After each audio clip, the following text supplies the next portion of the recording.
আপনার ইচ্ছে কি সত্যিই আপনার, নাকি বাজার আপনাকে ইচ্ছে করতে শিখিয়েছে? সবাইকে স্বাগত লাইভ ধর্মপথ চ্যানেলে। আপনার ইচ্ছে কি সত্যিই আপনার, নাকি বাজার আপনাকে ইচ্ছে করতে শিখিয়েছে?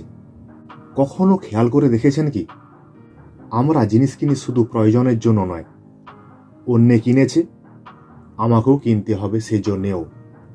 ফোন বদলাই কারণ পুরনোটা খারাপ নয়, নতুন মডেল এসেছে।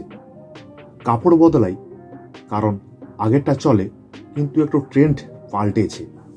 বাড়ি সাজাই, ছবি দিই, পোস্ট করি, যেন সবাই বুঝতে পারে আমরা পিছিয়ে নেই। তারপর মনে করি এটাই তো জীবন। কিন্তু যদি জীবনটা একটু অন্যভাবে ভাবুন একটা সমাজ যেখানে মানুষ ধীরে ধীরে প্রশ্ন করা বন্ধ করে দেয়, যা আছে সেটাকেই স্বাভাবিক ভাবে, যা চলছে সেটাকেই ঠিক মনে করে। তারা মনে করে সফল মানে ভোগ করা, স্বাধীন মানে কিনতে পারা, খুশি মানে আপগ্রেড করা।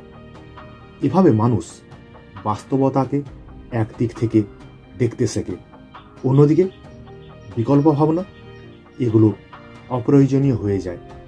এই অবস্থাকে বলা হয় একমাত্রিক জীবন।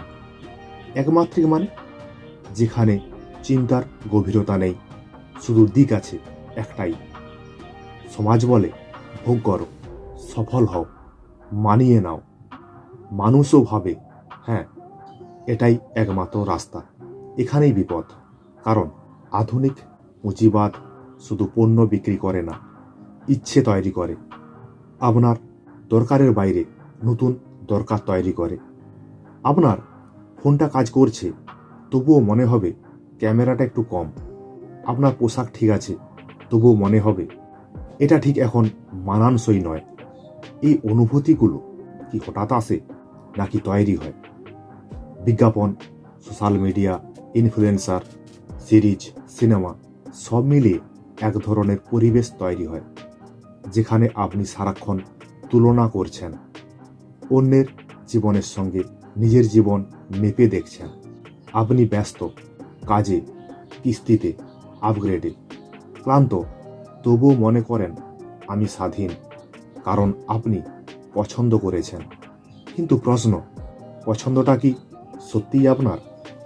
গণমাধ্যম আর বিনোদন এমনভাবে কাজ করে যাতে আমরা ভাবি আমরা জেগে আছি, আসলে আমরা প্রশমিত। হাসছি, ফেসবুক স্ক্রল করছি, দেখছি, কিন্তু গভীর প্রশ্ন করছি না। যে সমাজে সবাই ব্যস্ত, সেখানে খুব কম মানুষ জিজ্ঞেস করে এই দৌড়টা কেন, কাকে প্রমাণ করতে হবে, কিসের জন্য এত তাড়া? আর যখন কেউ প্রশ্ন তোলে তাকে বলা হয় এত ভেবে কি হবে, আগে নিজেরটা দেখো। সবাই যেমন চলছে তুমিও চলো। ধীরে ধীরে মানুষ নাগরিক থেকে উপভোক্তা হয়ে যায়, মানুষ ভোটার থেকে কাস্টমার হয়ে যায়।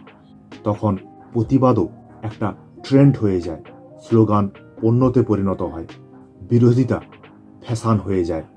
সব কিছু দেখা যায় কিন্তু কিছুই বদলায় না। এই সমাজে সবচেয়ে বড় বিপদ হলো প্রশ্নহীনতা। যখন মানুষ আর বিকল্প কল্পনা করতে পারে না, তখন সে খোঁজে মুক্তির শুরু কোথায়।